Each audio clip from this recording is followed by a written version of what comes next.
There is progress to report tonight in the fight against COVID. All 50 states now have begun vaccinations. And by this time tomorrow, the U.S. could have another safe and effective option. The FDA Advisory Committee meets tomorrow to discuss whether the agency should greenlight Moderna's vaccine. The FDA announced yesterday that shot is highly effective. So far, the feds have cut deals with Pfizer and Moderna to deliver a combined 200 million vaccine doses by the first quarter of the new year. But some states are already reporting difficulties getting shipments.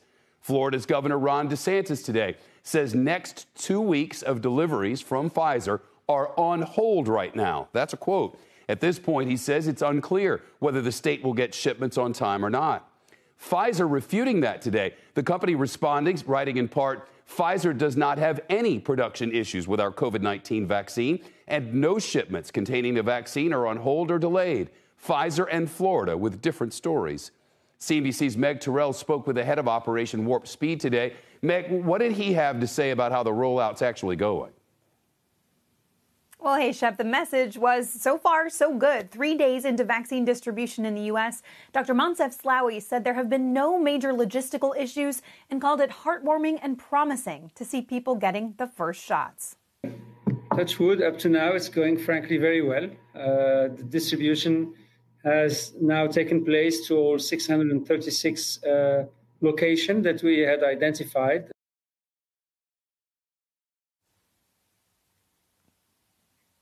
Now, 2 wrinkles did arise. We've heard so much, of course, about how the Pfizer-BioNTech vaccine has to be kept so arctically cold.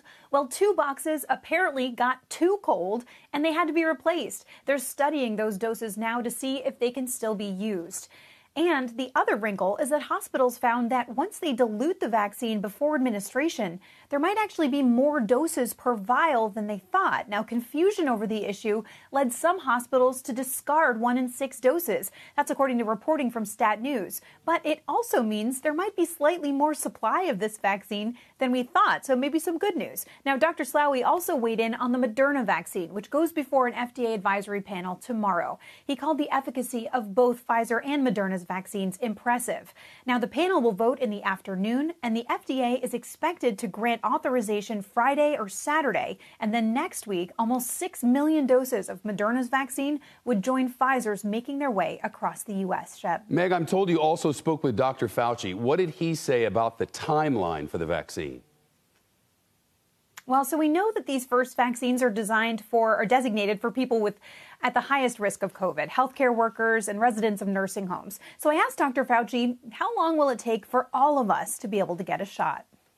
If you look at the cadence of the vaccinations in different priority groups, we hope that by the time we get to March, early April, we will have gotten through the group so that anybody who wants a vaccine can get a vaccine.